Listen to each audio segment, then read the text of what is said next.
तो इस चैप्टर की शुरुआत में हम लोग देखते हैं कि कोई यूएसबी को उस लैपटॉप में इंसर्ट कर देता है। ये और कोई नहीं, वो एंटीना गर्ल थी। और फिर अपना लैपटॉप को देखकर बोलती है कि फाइनली मेरा एनरोलमेंट कंप्लीट हो गया।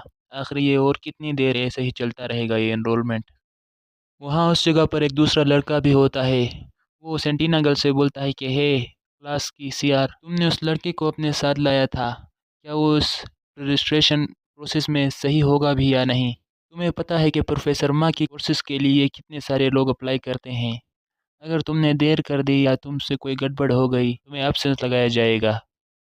जिस पर वो एंटीना गर्ल सोचते हुए बोलती है कि हाँ, वो ट्रांसफ़र स्टूडेंट, अगर उसे सच में ही इस स्कूल का टॉप स्टूडेंट बनना है तो हर हालत में उस यूएसबी को प्रोटेक्ट करना होगा, चाहे इसके लिए उसकी जान भी खतरे में आ जाए। और दूसरी तरफ हम सूजन को देखते हैं, जिसने उस बी मैन को एक मुक्का मार दिया था, जिसकी वजह से वो बी मैन तो दूर चला जाता है मगर उसके हाथ से यूएसबी नीचे छूट जाती है जंगल में। जिसे देखकर सूचन बोलता है, वो रही मेरी यूएसबी, उस कमीने ने उसको बीच रास्ते में ही क्यों फेंक दिया, मुझे जल्दी से उसको पकड़ना होगा। और ये बोलकर उस यूएसबी को कैच करने के लिए अपना हाथ आगे करता है, मतलब पीछे से पकड़ने के लिए हाथ आगे करता है यूएसबी को।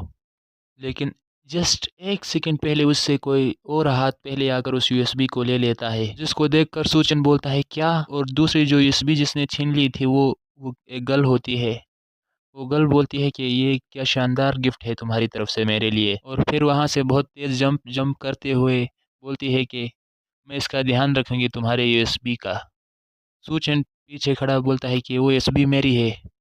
सूचन बोलता है कि अगर मैंने उसे पकड़ लिया, लेकिन फिर उसको कुछ याद आता है, वो उस बी-मैन को देख रहा था जो कि बेहोश था और नीचे गिर रहा था, जंगल में। सूचन देखता है कि वो बी-मैन कंटिन्यूअसली नीचे गिर रहा था, जिसको देखकर सूचन सोचता है कि अगर ये इस स्पीड से नीचे गिर जाएगा तो पक्का ही मर जाएगा। अब मुझसे ये मत कहना कि ये सिर्फ़ एक ही मुक्के में बेहोश हो गया। अब मेरे पास 2 रास्ते हैं, अगर मैं इसको बचाने जाऊँ तो मैं अपनी यूएसबी को खो दूँगा। और अगर मैंने यूएसबी को बचाने गया तो ये बंदा मर जाएगा। फिर उस लड़के को देखकर बोलता है कि ये मेरी गलती तो नहीं है, उसने पहले मुझे हिट किया, मुझे पैरालाइज़ करने की कोशिश की, ये सब उसकी गलती है। सूचन बोलता है कि तुमने जो किया अब उसी का फल भुगत रहे हो तुम। वो लड़का नीचे लगने ही वाला था कि अचानक से उसको पकड़ लेता है और बोलता है कि मैं ये प्रिटेंड नहीं कर सकता कि मुझे यूएसबी ज़्यादा इम्पोर्टेंट है, एक इंसान होते हुए। कुछ भी हो जाए मगर मैं अपनी इंसानियत कभी नहीं भूलूँगा। फिर हमारा सीन शिफ्ट होता है और हम उस बी-मैन को एक टहनी पर लटका हुआ देखते हैं। सूचन जाते हुए बोलता है कि मैंने उस थीफ को खो दिया। मैंने अपने उस यूएसबी चोर को खो दिया। ये सारी मेरी ही गलती है। अब मुझे क्या करना चाहिए? मुझे एक और यूएसबी ढूँढनी होगी। मगर उसकी हालत बहुत ख़राब होती है और उस पसीना होता है और बहुत थक गया होता है वो। और फिर धड़ाम करके नीचे गिर जाता है। ज़मीन पर से उठने की कोशिश करते हुए बोलता है कि मेरी बॉडी अब मेरा साथ नहीं दे रही, क्या पैथेटिक बॉडी है। ये सब उस पॉइज़न की वजह से हुआ, लेकिन शायद इससे मैं मरूँगा नहीं। सिर्फ़ क्लास में एनरोलमेंट हासिल करने के लिए क्या किसी को पॉइज़न देना सही है? और फिर जैसे ही उसकी आँखें बंद होती है तो बोलता है नहीं, मुझे फ़ोकस करना होगा। फिर थोड़ी देर बाद हम प्रोफ़ेसर जी को सूचन के साथ में खड़ा हुआ देखते हैं, जहाँ पर वो कुकीज़ खा रहा था और बोलता है कि बच्चे उठ जाओ। सूचन अचानक से उठकर बोलता है क्या? मैं कितनी देर तक सो रहा था?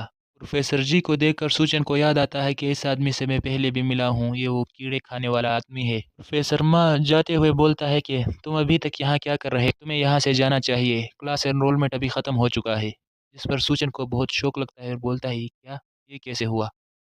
जिस पर प्रोफ़ेसर मा बोलते हैं कि अगर सही से बताऊँ तो अभी 5 मिनट रह गए हैं एनरोलमेंट ख़त्म होने में, मगर बात ये है कि अभी कोई यूएसबी नहीं बची। चलो तुम पिछली बार अच्छे से कोशिश करना, मगर कोई गारंटी नहीं कि पिछले साल तक सिंड्रेला सॉल्यूशन बचेगा। सूचन बोलता है क्या? ये ख़त्म हो जाएगा? और फिर अचानक से खड़ा होकर बोलता है ऐसा नहीं हो सकता। मैंने वो यूएसबी हासिल कर ली थी मगर वो मुझसे किसी ने चुरा ली, मुझे पैरालाइज़ करके, मुझे पॉइज़न देकर। क्या ये सही है? प्रोफ़ेसर जी अपनी जगह रुक जाते हैं और फिर पीछे देखकर बोलते हैं कि कितने बेगैरत इंसान हो। क्या तुम्हें लगता है कि ये इतना आसान है? तुम्हें क्या लगा ये ऐसा ही हो जाएगा? क्या तुम्हारे दिमाग में भूसा भरा हुआ है? क्या तुम अपनी नाकामियों का बोझ ऐसे उठाओगे? जिस पर सूचन कुछ कह नहीं पाता और बोलता है ये तो प्रोफ़ेसर जी सूचन से बोलते हैं कि ये ऐसा स्कूल है जहाँ स्ट्रेंथ ही सबसे मैटर करती है। अगर तुम स्ट्रॉन्ग हो तो कुछ भी कर सकते हो और वीक हो तो कोई भी कुचल कर तुम्हें चला जाएगा। अगर तुम्हारा कोई मकसद है तो लड़ो उसके लिए और जीतो। और हम प्रोफ़ेसर जो हैं वो हम सब कुछ देखते हैं, तुम लोगों को मॉनिटरिंग करते हैं। हम उसको बचाते हैं जिसकी लाइफ़ को सच में ख़तरा हुआ तो। फिर हम एक कैमरे को देखते हैं जो पेड़ पर लगा हुआ था और प्रोफ़ेसर जी बोलते हैं कि जंगल जूस एक ऐसी जगह है जहाँ इंसानों को हथियार बनाया जाता है, उन्हें ट्रेनिंग दी जाती है। उनके हॉर्न के ज़रिए, उनके हाथों के हथियार के ज़रिए वो अपनी एबिलिटी को यूज़ कैसे करते हैं, उनको ये सिखाया जाता है।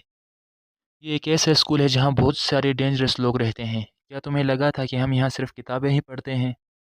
अगर तुम आरामदायक ज़िंदगी चाहते हो तो नेक्स्ट फैसिलिटी सिविलाइज़ेशन में जाओ। वहाँ तुम अपनी ज़िंदगी आसानी से गुज़ार सकते हो और कोई तंग-मंग नहीं करेगा और ना तुम्हें स्ट्रॉन्ग बनने की ज़रूरत है। और आखिर में क्रैप किए हुए पेपर को सूचन की तरफ फेंक कर बोलता है कि अगर तुम कुछ नहीं कर सकते तो इसे भी अपने साथ ले जाओ, रास्ते में फेंक देना। और बहुत ही स्टाइलिश वे में बोलता है कि या तुम स्ट्रॉन्ग बन सकते हो, हमारे स्नैक्स की हिफाज़त कर सकते हो। और हाँ, मैंने जो तुम्हें दिया है उसको अच्छे से डस्टबिन में फेंकना मत भूलना। ये बोलकर वहाँ से चला जाता है और सूचन अकेला रह जाता है। सूचन वहाँ खड़ा होकर बहुत सैड था और बोलता है, क्या सब खत्म हो गया? क्या ये एंड ऐसे होना ज़रूरी था? मैं आखिर किसी भी क्लास में एनरोलमेंट लेने में नाकाम हो गया। और फिर सोचता है कि शायद मैंने उस लड़के को मरने दिया होता, तो मैं भी एनरोलमेंट हासिल करने में कामयाब हो जाता। मुझे एक ऐसी जगह पर सिर्फ़ अपने बारे में ही सोचना चाहिए था।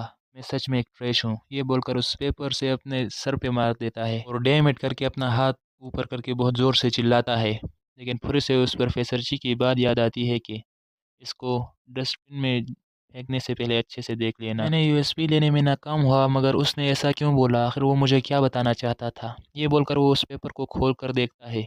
उसमें एक यूएसबी होती है, जिसे देखकर वो खुद भी काफ़ी शॉक रह जाता है और उसको प्रोफ़ेसर जी की बात याद आती है कि यहाँ पर 5 मिनट तो है मगर कोई यूएसबी नहीं रही है अभी तक। और फिर ऊपर देख कर बोलता है कि अभी टाइम है 5 मिनट एनरोलमेंट में ना। और फिर हमारा सीन कट होता है और हम प्रोफ़ेसर मा को देखते हैं जो कि प्रोफ़ेसर जी से बोलता है कि हेलो, क्या हाल है प्रोफ़ेसर जी? और तुम्हारा बहुत-बहुत शुक्रिया उस स्टूडेंट की मदद करने के लिए। मुझे उस स्टूडेंट में कुछ अलग ही दिख रहा था। मुझे पता है तुम उस ट्रांसफ़र स्टूडेंट से नफ़रत नहीं करते। और सूचन ने उस लड़के की जान बचाई थी, उसको भी याद करके बोलता है कि और तुम्हारे पास एक और रीज़न भी था ना, ये करने के लिए। प्रोफ़ेसर जी कुछ देर तो चुप रहते हैं और फिर बोलते हैं कि क्यों? यहाँ क्यों आए ये बोलने के लिए? मैं उस लड़के को अपनी तरफ चाहता था तो इसलिए मैंने उस पर बेट लगाई। फिर हमारा सीन कट होता है और हम सूचन को देखते हैं जो कि बहुत तेज़ फ्लाई करके जा रहा था और बोलता है कि मेरे पास ज़्यादा टाइम नहीं है। क्या मैं इस रफ़्तार से सही से लैंडिंग कर पाऊँगा? और उसे अपनी पुरानी वो लैंडिंग याद आती है जहाँ वो प्रोफ़ेसर मा के सामने धड़ाम से गिर गया था। और फिर अचानक रुक के बोलता है, हाँ, ये और अपनी जेब से एक चश्मे को निकाल लेता है। चश्मा पहनकर बोलता है कि इसकी वजह से मेरी आँखों में डस्ट वग़ैरह नहीं जाएगा और एयर का भी कोई इम्पैक्ट नहीं होगा मेरी आँखों पर। और इस सब का फ़ायदा ये है और फिर हम उसकी आँखों में चमक देखते हैं और बहुत ही स्पीड से वहाँ से जाता है फिर।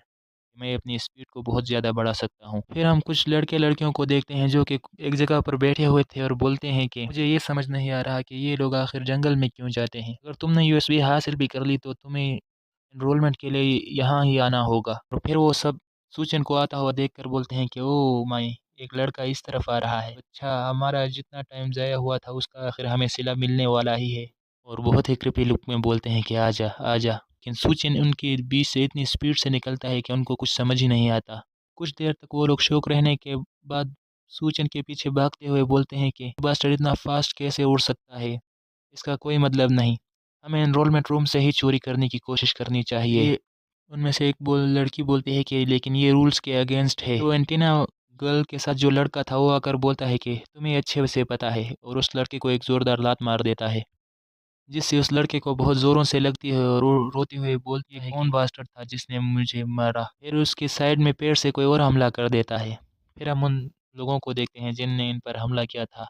वो उस एंटीना गर्ल के साथ ही थे और एंटीना गर्ल भी साथ में थी। स्कॉर्पियन गर्ल बोलती है कि क्या तुम भूल गई कि बिल्डिंग्स के अंदर फाइट करना मना है, तुम एक्स्ट्रास कहीं के। फिर हमें एंटीना गर्ल बोलती है कि एनरोलमेंट के फिनिश होने ही से मुझे प्रोफ़ेसर जी का मैसेज आया। प्रोफ़ेसर जी ने लिखा था कि अगर तुम्हारे पास कुछ नहीं है करने को तो ट्रांसफ़र स्टूडेंट की हेल्प करो। और फिर अपनी टोपी को सीधा करके बोलती है कि प्रोफ़ेसर जी अकेले नहीं था जिसने ये कहा है। मुझे नहीं पता आखिर उस लड़के ने क्या किया है। वैसे ये इतना बुरा भी नहीं है। और फिर हम सूचन को देखते हैं जो कि काफ़ी स्पीड में होता है और विंडो से आकर डायरेक्ट अपने लैपटॉप की तरफ देखता है। उस यूएसबी ड्राइव को लैपटॉप में इंसर्ट करके बहुत ही स्पीड से टाइपिंग करना स्टार्ट कर देता है और आखिर में डन पर क्लिक कर देता है।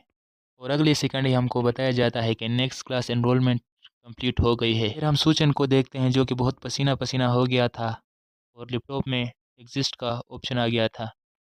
और फिर थक हार कर बोलता है कि थैंकफुली मैंने कंप्लीट कर ही दिया एनरोलमेंट को। ये प्रोफ़ेसर माँ की क्लास नहीं है मगर मैं अब ज़्यादा लालची नहीं हो सकता, मुझे एनरोलमेंट मिली यही बहुत है। अगर मैंने मेहनत करता रहा तो उम्मीद है कि मैं टॉप क्लास स्टूडेंट बन सकूँ। और फिर अचानक से उसे कुछ याद आता है और वो उस लैपटॉप में देखता है, जिसको देखकर बोलता है ये क्या है? और इसी के साथ हमारा ये चैप्टर यहीं ख़त्म होता है। तो मिलते हैं नेक्स्ट चैप्टर में।